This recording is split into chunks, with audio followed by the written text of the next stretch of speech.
네, 4월 총선을 앞두고 여야의 본선 대진표가 속속 드러나고 있습니다. 진영을 넘나들면서 선거지휘에 참여했던 김종인 전 국민의힘 비대위원장, 이번엔 개혁신당의 공관위원장으로 또다시 모습을 드러냈는데요. 총선 큐, 오늘은 강전의 변호사 김민아 시사평론가와 함께 정치권 상황 살펴보겠습니다. 안녕하십니까? 안녕하십니까? 안녕하세요. 네. 좀 비교적 차분하게 진행되는 듯 했던 국민의힘 공천 과정에서 좀 관심이 쏠리고 있는 사안이 있죠. 정치자금법 위반 혐의로 검찰 수사를 받고 있는 김연아 전 의원, 고양정 당수 공천이 취소, 보류가 된 건데요. 이와 관련해서 한동훈 비대위원장과 이철규 의원의 충돌이다, 파워게임이다 이런 얘기가 나오고 있더라고요. 어떻게 보십니까? 예, 김연아 전 의원이 고양정에서 후보로 등록을 했고 거기에 대해서 단수 공천으로 결과가 나왔는데 사실 김연아 전 의원이 지금 정치자금법 위반으로 수사를 받고 있는 상황입니다. 거기에 대해서 문제 제기가 되었고 당시에 이철규 인재영의 위원장이 혐의 있었지만 특별히 입증된 것은 없다, 괜찮다라는 취지로 이야기를 했습니다. 예. 그런데 여기에 대해서 한동훈 비대위원장이 아니다 이러면서 다시 이거를 검토를 하겠다라고 한 것이죠. 지금으로서는 김연아 전 의원에 대해서 단수 공천이 완전히 취소가 된 것은 아니고 여기에 대해서 기존의 후보들과 다시 표결을 할 것인지 아니면은 재공모를 할 것인지에 대해서 아직 결정되지는 않아 있는 상황인데요.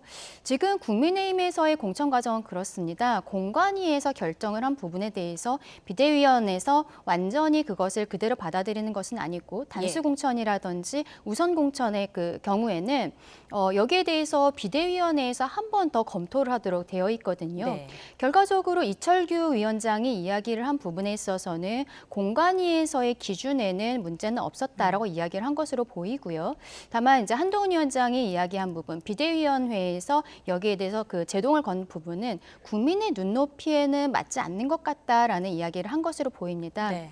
여기에 대해서 이철규 위원장과 한동훈 위원장 간의 어떤 갈등이라고까지 보기는 어려울 것 같고 오히려 이러한 식으로 이야기를 한 것은 말하자면 건강한 갈등이라고 보아야 될 것 같습니다. 네, 건강한 갈등이다라고 변호사님께서 말씀해 주셨는데 평론가님께서는 지금 상황 좀 어떻게 보세요? 글쎄요, 건강하면 좋은 일이죠. 네. 건강이 최고인데 건강한 갈등일 수도 있겠고, 네. 근데 이제 언론의 시선은 만약에 이제 이 한 건을 가지고 이제 최고위하고 이제 공관위의 어떤 의견 차이가 벌어진 것이고, 그것을 이제 바로잡는 어떤 과정이다라는 것에 불과한 사건이라면은 말씀하신 것처럼 건강한 갈등일 수 있습니다. 근데 이제 좀 언론이 의심에 갖는 거는 그러면 왜 이철규 공관위원은 들어가서 김연아 전 의원에 대해서 사실은 이게 논란이 있을 수밖에 없는 사안이고 어떻게 보면 뻔한 얘기거든요, 사실. 네. 소위 말하는 공천 헌금 사건에 연루가 돼 있는 것이고 그게 또 논란이 크게 됐었던 건데 언론에 많이 나왔지 않습니까? 그것에 대해서 왜 사실은 본인이 이제 보증하는 것처럼 공관위 내부에서도 이제 이건 좀 부적절할 수 있다라는 지적이 나오는 상황에서도 왜 이것을 고집을 했을까 이런 의문은 남는 건데, 근데 요거 한 건이 아니고 지금 언론에서 지적을 하는 건 다른 건이 하나 더 있는 거잖아요. 가령 장제원 의원 지역구인 부산 사상구의 경우에 예. 김대식 전 민주평통 사무처장이 단수공천 받은 건데 이 경우에는 공관위에서 상당히 논쟁이 있었다는 거 아닙니까?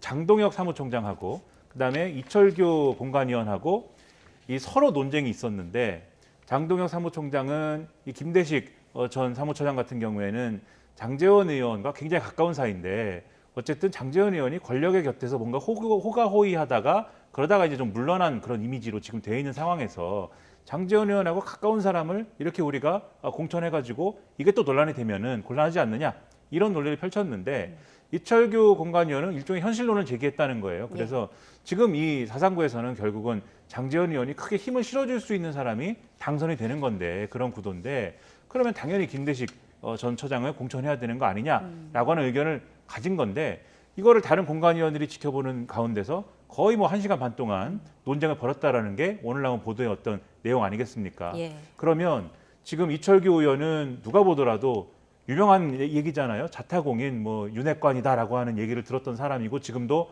사실 친윤 이렇게 도장이 딱 찍혀가지고 지금 어떤 윤심 공천에 뭔가를 대변하는 사람이 아니냐 이렇게 돼 있는 어떤 인물이 돼 있는 거고 장동혁 사무총장은 언론의 표현에 의하자면은 한동훈 비대위원장이 나의 소울메이트다라고까지 표현한 그런 인사다 보니까 그런 두 인사가 공천관리위원회나 이런 데서 이런 누구를 공천할까를 가지고 충돌을 하고 있으니 그러니까 이제 언론 입장에서는 파워게임이다라고 하기에 참 좋은 어떤 소재가 되고 있는 거죠. 그래서 여기서 그치지 않고 앞으로도 남은 이제 과제들이 있는데 예. 여기서 요 비슷한 어떤 그런 내용들로 이 어떤 충돌이라든지 갈등이라든지 이런 한동훈 비대위원장과 이제 소위 말하는 윤심의 충돌이다 이렇게 해석될 만한 게 나오면 비슷한 얘기가 계속 나오지 않을까 싶습니다. 네. 자, 비대위와 공관위 사이에 이 파워 게임을 하고 있다라는 관측에 한동훈 비대위원장과 장동혁 사무총장은 모두 선을 그었습니다. 이야기 직접 들어보겠습니다. 국민의힘은 제가 이끄는 정당이고요. 우리 국민의힘은 그런 게임을 할 정도로 한가하지 않고 만약에 정말로 그런 게임을 할 거라면 제가 전화해서 이 사람 빼주시는 게 어떻겠습니까? 라고 하지 않았을까요? 또 비대위 또는 최고위는 공관위와 다른 고려를 할 수도 있고 선거 전체나 당의 여러 방향에 대한 다른 고려를 할 수 있다고 생각합니다. 그렇기 때문에 공관위에서 어떤 결정을 할 때 단수 추천이나 우선 추천의 경우에는 비대위 또는 최고위의 의견을 거치도록 하고 있기 때문에 네, 지금 장동혁 사무총장의 발언을 잘 좀 들어보면 의견 차이 자체를 부인한 건 아니잖아요. 그래서 앞서 평론가님께서 짚어주신 것처럼 앞으로 또 다른 갈등이 불거질 수 있지도 않을까 이런 말씀 해주셨는데 어떻게 생각하세요? 네, 그렇습니다. 지금 이번에 봤을 때 공관위에서는 그전에 공천 과정에 있어서의 나왔던 룰들 여기에 따라서 지금 공천을 하고 있는 것으로 보입니다. 그렇다면은 사실은 공관위에서 적합하다라고 생각했던 지금 이 김연아 전 의원처럼요. 이런 사람들이 다시 이제 뭐 단수라든지 혹은 경선이라든지 이렇게 추천으로 올라왔을 때 비대위에서는 이 사람이 국민의 눈높이에 맞지 않다라고 하면서 다시 여기에 대해서 재검토하는 의견들이 나올 수 있거든요. 예. 하지만 여기에 대해서는 글쎄요, 저는 아까도 말씀드렸습니다만 지금 비대위에서 특히 한동훈 위원장이 어떠한 윤심과의 갈등을 갖고 있다거나 그것의 중심에 이철규 의원이 있다거나 저는 그렇게 보지는 않습니다.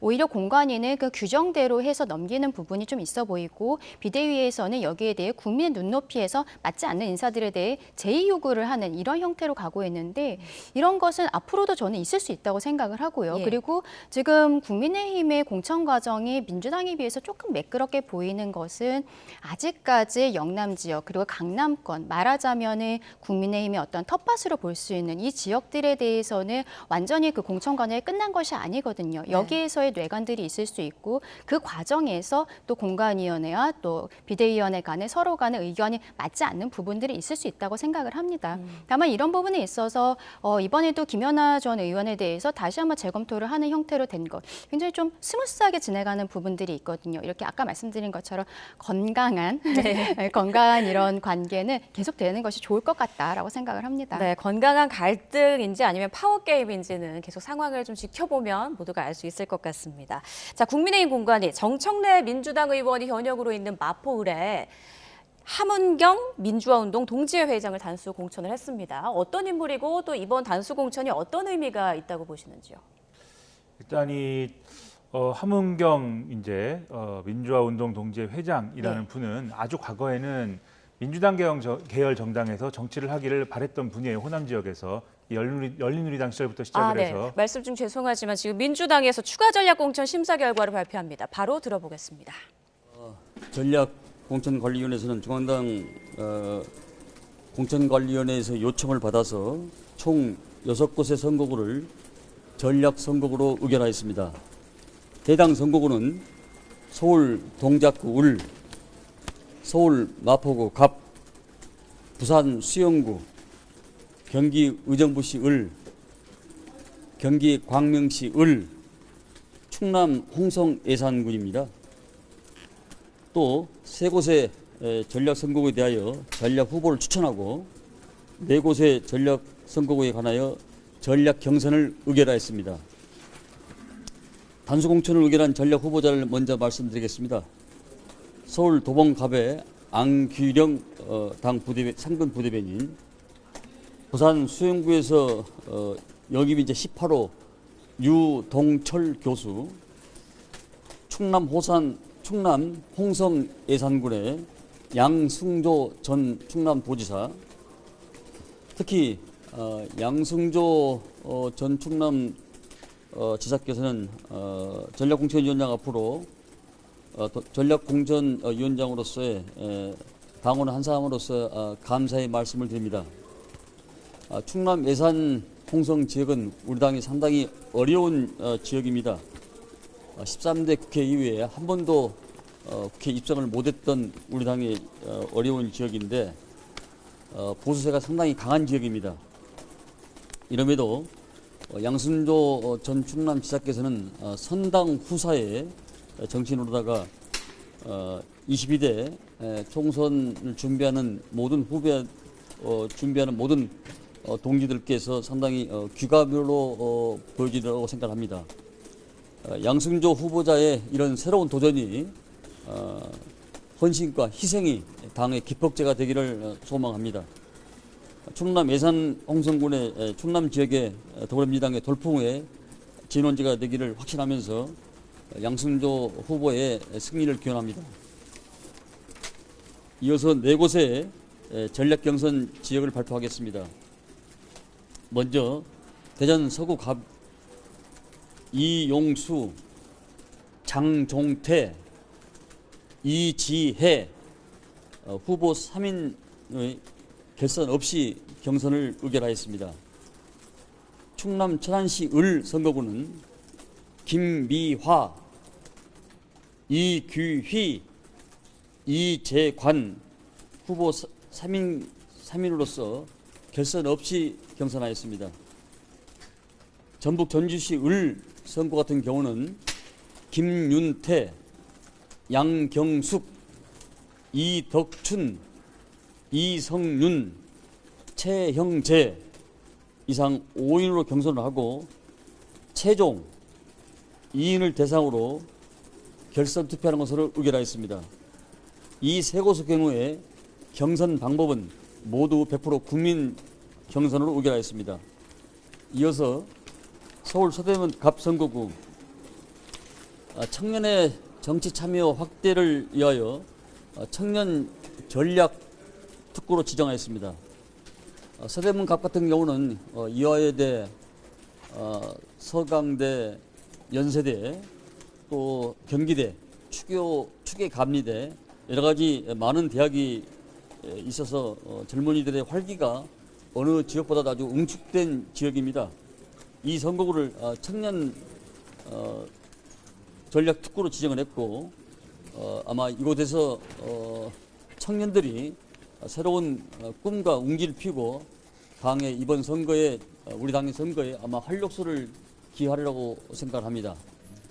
방법과 절차는 추후에 논의하기로 했습니다. 일단 우리 당 기준으로 봤을 때 45세 미만이 청년인데 이분들이 이제 응모를 하면은 거기에 대해서는 이제 추후에 절차와 방법은 다음 회의 때 논의하기로 했다는 걸 말씀드립니다. 네. 의원님 그러면 청년 후보만 이제 경선이 가능한 그런 것이죠? 그렇습니다. 청년 특별 지역으로 지정한 것은 청년의 정치 참여 확대와 당의 여러 가지 활력소 제고, 청년 인재를 키운다는 그런 측면에서 당의 여러 가지 조치를 취한 겁니다. 특히 그 지역은 조금 전에 말씀드렸다시피 많은 우리나라의 유수의 대학이 응집되어 있는 곳입니다. 그래서 청년들의 밀집도가 뛰어나기 때문에 저희들이 그러한 점을 고려해서 청년 특별 지역으로 지정을 했다는 그런 말씀을 드립니다.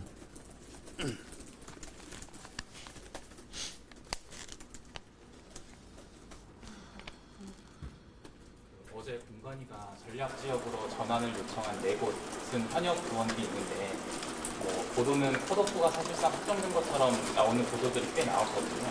그 지역들도 전략 경선 가능성이 있는 건지, 특히 양기대 의원 지역구 같은 경우는 전략 경선 가능성이 있는 건지.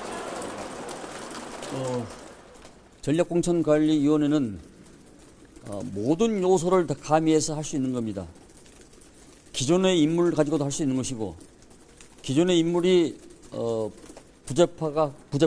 부적합하고 경쟁력이 미약하다 할 때는 다른 요소를 가미해서 그 지역에다가 투입을 해서 전략적 판단과 우리의 당의 전사로서 쓰일 수 있는 요소가 되는가 이런 것까지 다 고려를 해서 판단하기 때문에 모든 가능성이 있다고 하겠습니다. 네. 지금까지 안규백 민주당 전략공관위원장이 발표한 민주당의 추가 공천 심사 결과 들어봤습니다. 일단 추가 전략지역구 서울 마포갑과 동작을, 경기 의정부을, 부산 수영구, 광명을, 충남 홍성 예산이라는 발표가 있었고요. 자, 그리고 서울 도봉갑에 안귀령을 단수 공천하겠다. 그리고 부산 수영구에는 유동철 교수고요. 양승조 전 충남도지사가 홍성 예산군에 단수 공천이 됐습니다. 자, 이렇게 여러 인사들의 발표가 있었는데 가장 관심이었던 임종석 전 대통령 비서실장이 출사표를 던진 서울 중성동갑은 발표가 오늘 안 됐습니다. 자, 들으셨는데요. 네. 자, 먼저 어떤 부분이 가장 좀 눈에 띄었는지 궁금한데요. 일단은 이성윤 전 검사장이 어저께 민주당에 입당한 것으로 알고 있는데요. 바로 오늘 지금 발표된 것에 전주 을에서의 경선 5명의 후보자 중에 한 명으로 지금 이름이 들어간 것으로 발표가 되었는데 어제 입당을 했는데요. 예, 바로 그리고 또 이성윤 검사장 같은 경우에는 사실은 조국 신당으로 들어가는 것이 아니냐라는 이야기들도 있었는데 어제 민주당으로 입당을 했거든요. 네. 이 부분이 앞으로 좀 지켜볼 대목일 것 같고요. 그리고 전략 지역으로 마포갑 지역이 이제 결정이 되었는데 네. 결과적으로 지금 노웅래 의원이 어제부터 당대표실 점거하면서 단식 농성을 하고 있지 않습니까? 거기에 대해서 민주당이 이러한 형태는 받아들이지 않는다라는 부분을 조금 더 명확하게 한 것이 아닌가라고 생각이 듭니다. 네. 김민하 평론가님께서는 발표 들으시고 어떤 생각이 가장 먼저 드셨나요? 지금 말씀하신 것처럼 예. 지금 컷오프 됐거나 또 탈당을 했거나 이런 분들의 지역구가 전략 지역구로 이제 포함되는 게 당연한 것이어서 네. 동작을이나 지금 말씀하신 마포갑의 경우에 이제 그렇게 되는 게 이제 순리대로 이제 된 것이고 예. 동작을에 아마 그래서 누가 전략 공천될 거냐 하는 게 또 관심사가 될 것 같아요.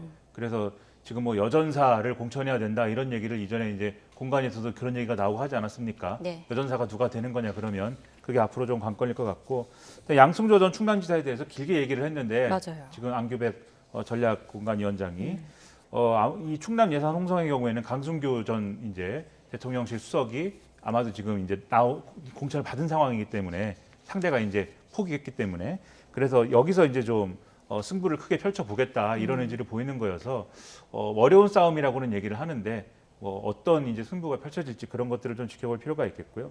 말씀하신 이성윤 전 검사장의 경우에는 전주에 전략 공천된다는 얘기가 있었는데 전략 공천이 아니고 좀 경선을 한다는 거지 않습니까? 네. 그래서 생각한 것보다는 그렇게까지 크게 지금 애초의 예상보다는 조금 힘을 덜 실어주는 것 같기도 한데 어쨌든 뭐 그것은 이제 추후에 지켜볼 문제인 것 같고 서대문갑은 이제 우상호 의원이 불출마 선언한 지역구인데 불출마 선언하면서 여기는 좀 청년들의 배려가 필요하다고 계속 재차 주장을 계속 해왔거든요. 근데 그 주장을 받아들이는 형태로 이렇게 청년 전략 지역구로 지정을 했다라고 보이고 결국은 이제 임종석 전 비서실장 문제가 포함이 안 됐는데 맞습니다. 그게 이제 가장 큰 어떤 뭐 관심사였을 것 같은데 뭐 조만간 또 무슨 발표한다는 얘기가 있지 않습니까? 예. 25일 날 발표한다는 얘기도 있고 결론적으로는 발표를 하긴 할 것 같은데 오늘까지의 일단 분위기는 뒤에 뭐 얘기하려는지 모르겠습니다만은 일단 지금 워낙 공천과 관련된 논란이 크고 여러 가지로 혼란스러운 부분이어서 그래도 뭔가 통합적인 메시지를 뭔가 그래도 좀 내고 가려는 그런 모양새라도 좀 뭔가 갖추고 가려는 듯한 제스처가 오늘은 있거든요. 네. 그런 차원에서 일단은 임종석 전 실장 얘기를 안 하고 있는 게 아니냐. 하지만 그렇다고 해서 이 중성동 갑 문제를 이제 계속 고수한다고 하면 거기서 예를 들면 경선이나 이런 걸 붙여줄 것이냐에 대해서는 좀 비관적으로 보고 있는 게 아니냐 이런 얘기들이 나오는 것 같습니다. 네, 변호사님께서는 임종석 전 비서실장 어떻게 될 거로 예상하세요? 저는 임종석 실장이 일단은 본인이 원하는 중성동갑에서는 민주당에서 뭐 거의 공천 주지 않는다는 것은 확정이 된 것 같고요. 근데 민주당에서는 임종석 실장에 대해서 다른 지역에 출마하는 것을 계속 권유를 하고 있지 않습니까? 송파갑이라든지 거기에 대해서 임 실장은 본인이 거절을 했다는 것으로 지금 알려져 있는데요. 저는 임 실장은 다른 지역에선 출마하지는 않을 것이라는 생각이 듭니다. 이게 만약에 처음에 임종석 실장이 본인이 과거에 중성동갑에서 의원을 재선을 했었거든요. 그래서 여기로 돌아간 것인데 이재명 대표의 지도부와 초반에 조금 더 대화가 되었다면 임종석 실장도 과거에 뭐 종로에 출마를 하고 싶어 하기도 했고 이런 것들이 있어서 다른 지역구에 대한 어떠한 협의 과정이 있었을 수 있었을 것 같은데 초반에 뭐 친명과 친문 간의 어떠한 격렬한 좀 대립 구도랄까요? 이런 것들이 생기다 보니까 서로 간에 이제는 양보할 수 없는 부분이 된 것 같아요. 그래서 네. 임종석 실장 입장에서도 본인 하나만의 문제가 아니지 않습니까? 결국에는 친문계열 인사들의 공천에 대한 어떠한 대표주자로서 지금 임종석 실장에 대한 이야기가 나오고 있는 것이기 때문에 다른 지역구로 전략 배치가 된다고 했을 때 임 실장이 저는 본인이 나가지 않겠다라고 할 가능성도 충분히 있다고 생각합니다. 중성동갑이 아니면 나오지 않을 것 같다. 네. 네. 자, 오늘 오전에도 이제 민주당의 공천 심사 결과 발표가 있었는데요. 친명계 의원들 추가 단수 공천이 됐고, 그리고 무엇보다 좀 눈에 띄었던 게요. 친문으로 분류되는 의원들이 좀 단수 공천이 됐더라고요. 어떻게 보셨습니까? 이른바 이제 뭐 말씀하신 대로 친문 의원이라고 하려면은 가령 이제 윤건영 의원이라든가 뭐 예. 진선미 의원이라든가 이런 분들인데 특히 이제 진선미 의원 지역구의 경우에는 소위 말하는 이제 뭐 언론에서는 유령 여론조사 뭐 이렇게도 불렀습니다만은 그러한 이제 진선미 의원 대신에 이제 다른 누군가가 좀 전략 공천되거나 혹시라도 또 이제 뭐 경선에 누가 또 나서려는 거 아니냐라는 그러한 신호가 있는 거 아니냐 이런 해석들이 좀 있었거든요. 근데 그런 해석을 거스르고 이제 일단은 단수 공천된 측면이 있는 것으로 보이고 예. 그다음에 또 이제 공관위원장 설명하기를 노영민 전 비서실장의 경우에 어쨌든 경선을 붙이는 방향으로 결론이 난 거 아니겠습니까? 근데 이거는 그 이전 국면에서는 윤석열 정권의 어떤 출범에 책임이 있는 분들은 뭐 나름대로의 결단을 내려야 된다는 언급이 나왔을 때 이게 임종석 전 비서실장을 비롯해서 노영민 전 비서실장도 포함돼서 이제 한 얘기다 이렇게 많이 해석을 했는데 이 부분은 어쨌든 경선을 붙이는 거지 않습니까? 그러면 여기에 대해서도 그렇게 설명을 했어요 오늘. 이것도 어떤 통합의 어떤 그런 모습을 갖춰 나가는 데 있어서의 어떤 조치다라는 취지로 설명을 했기 때문에 그러한 부분들에 있어서는 지금 워낙 이제 논란이 크다 보니까 뭔가 통합적인 제스처를 좀 보여주려고 하는 노력의 일환으로 그러한 것들을 보여주지 않았느냐라고 하는 해석이 가능한 거거든요. 다만 그럼에도 불구하고 전체적으로 지금 공천이 이루어진 형태를 보면은 친명 강세라는 거는 부정할 수 없는 사실이어서 이러한 정도로 뭐 논란이 잦아들 것이냐 그렇지는 않을 것 같습니다. 네. 자, 이렇게 민주당 안에서 공천 결과에 따른 파열음이 계속 커지고 있는 그런 모양새인데요. 원로들이 나서서 이재명 대표가 좀 결자 해지를 해야 한다 이런 요구를 하지도 않았습니까? 근데 이재명 대표는 불가피함을 이해하고 좀 수용해달라 이런 입장을 밝혔는데 어떻게 보세요? 이재명 대표가 지금 어떠한 사천 논란이라든지 이런 것들에 대해서 민주당의 어른들, 정세균, 김부겸 전 총리라든지 이런 분들이 작은 이익 내려놔야 한다 이러한 이야기를 하면서 굉장히 우려를 표하는 성명을 냈습니다. 하지만 이재명 대표는 뭐 본인의 이선 후퇴라든지 이런 것에 대해서 전혀 생각이 없다라는 이야기를 정확히 밝혔고요. 그런 식으로 하면은 365일 대표가 매일 사퇴해야 한다라는 형태까지 말을 하면서요. 예. 그리고 또 이재명 대표가 어떠한 이야기를 했냐면은 지금 공천 과정에 있어서 하위로 이제 배정이 되어 있는 의원들에 대한 이야기를 하면서 같은 의원들끼리 서로 간에 채점을 하는 부분에 있어서 0점이 있는 의원이 있다라는 얘기를 하면서 네. 웃으면서 이야기를 했어요. 네, 그 미소를 좀 부분이. 띄었죠. 예. 예. 그래서 그 부분이 어떻게 보면 지금 하위 20%로 평가를 받은 의원들의 입장에서는 굉장히 모욕적인 이런 부분이었을 것이라고 생각을 합니다. 왜냐하면 또 최근에 김주호 당대표 그 부실장이 정무부실장이 김영주 의원이 탈당을 한다고 했을 때 이제부터 여유 있게 일본 여행 가세요라는 글을 SNS에 올렸기 때문에 그때도 이게 당의 어른에 대한 선배에 대한 예의가 맞는 것이냐 이런 이야기들이 있었거든요. 결과적으로 그 김주호 부실장이 그런 글을 올렸던 것은 이재명 대표가 어제 웃으면서 0점에 대한 이야기를 웃으면서 한 것과 저는 일맥상통한다고 생각합니다. 지금 지도부가 경선 과정에서 탈락하고 있는 현역 의원들의 이러한 절박함이라든지 원팀으로서 공천 과정에서 떨어진다고 해도 사실은 이분들이 그 지역에서 나오는 후보에 대해 힘을 합쳐갖고는 원팀으로서 지금 총선을 이루어내야 하는데 거기에 대한 생각이 전혀 없다는 것이죠. 그래서 지금 민주당에 있어서 뭐 김부겸 정세균 총리는 이런 상황이면 본인들의 역할, 총선에서의 역할도 뭘 할지 모르겠다라는 얘기까지 하지만 글쎄요, 저는 이재명 대표가 이분들께 역할을 생각을 했을까라는 생각조차 합니다. 네. 그런 부분이 있어서 어르신들이 이야기를 한다고 해서 이재명 대표가 더 이상은 듣지 않을 것으로 보이고 뭐 이선으로 후퇴를 한다든지 불출마를 한다든지 이런 것에 대해서도 지금의 이재명 대표의 태도를 봤을 때는 거의 불가능하지 않을까 그런 생각을 하고 있습니다. 네, 지금 시간이 얼마 안 남았어요. 개혁신당 얘기를 좀 해봐야겠습니다. 자, 이준석 대표의 정치적 멘토로 알려진 김종인 전 국민의힘 비대위원장. 이제 개혁신당의 공관위원장이 됐는데요. 받아들이지 않을 거란 예상도 많았거든요. 어떠셨어요? 아무래도 이제 개혁신당에서 내분이 있고 뭐 이런 상황이지 않습니까? 그래서 이제 이낙연 전 대표가 이끄는 새로운 미래가 이탈하고 했는데 그 과정에서 직접적으로 김종인 전 비대위원장 이름이 나왔단 말이에요. 네. 이낙연 대표 측이 직접적으로 주장을 한 게 있지 않습니까? 김종인 비대위원장을 공관위원장으로 모시기 위해서 그래서 우리를 제거하려고 한 거 아니냐 이렇게 강하게 주장을 했기 때문에 제가 김종인 비대위원장이면은 또 이렇게 너무 또 이런 상황에서 개혁신당에 몸을 싣게 되면은 정말 그런 것처럼 돼버리니까 모양새가 좀 빠지죠. 좋지 않은 모양새이기 때문에 덜하면 좀 이런 선택을 안 했을 것 같은데 그럼에도 불구하고 어쨌든 했단 말입니다. 이준석 대표에게 힘을 실어주기로 했기 때문에 이준석 대표나 금태섭 전 의원에 대한 어떤 애정이랄까 이런 것들이 상당하구나 그런 것들을 다시 한번 생각하게 됐고 개혁신당이 이번에 예를 들면 김종인 공관위원장을 모셔가지고 이 정말 혁신적인 공천을 하고 이럴 수 있는 상황은 또 아니거든요, 사실. 왜냐하면 이게 거대 여당, 야당, 이 거대 정당에서의 공천을 할 때랑은 또 다른 거예요, 소수 정당의 경우에는. 예. 전 지역구, 전국의 모든 지역구에 공천을 할 수 있는 상황도 아니기 때문에 공관위원장으로서 할 수 있는 어떤 역할은 상당히 제한되어 있을 거고, 즉 김종인 전 비대위원장이 개혁신당에 합류한다, 이것 자체로서 이제 할 수 있는 그러한 효과에 좀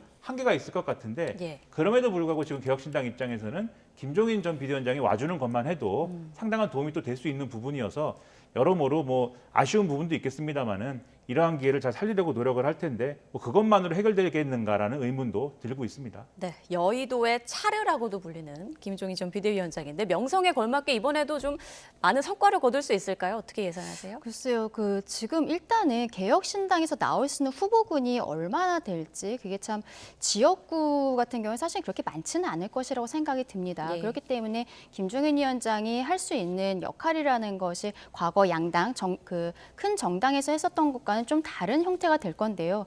결국에는 비례의 순위를 정하는 것이 가장 중요해지지 않을까라는 생각이 듭니다.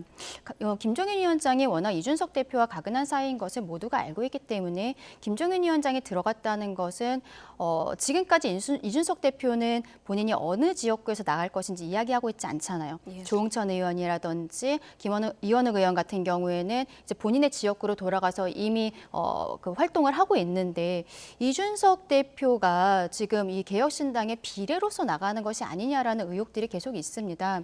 여기에 대해서 김종인 전 비대위원장이 어떤 형태로 하게 될 것인지 아마 그 부분이 가장 관심사가 될 것 같습니다. 네, 총선을 앞두고 하루하루 새로운 변수가 나오고 있는 정치권 상황 두 분과 함께 짚어봤습니다. 강전의 변호사, 김민아 시사평론가와 함께했습니다. 고맙습니다. 감사합니다.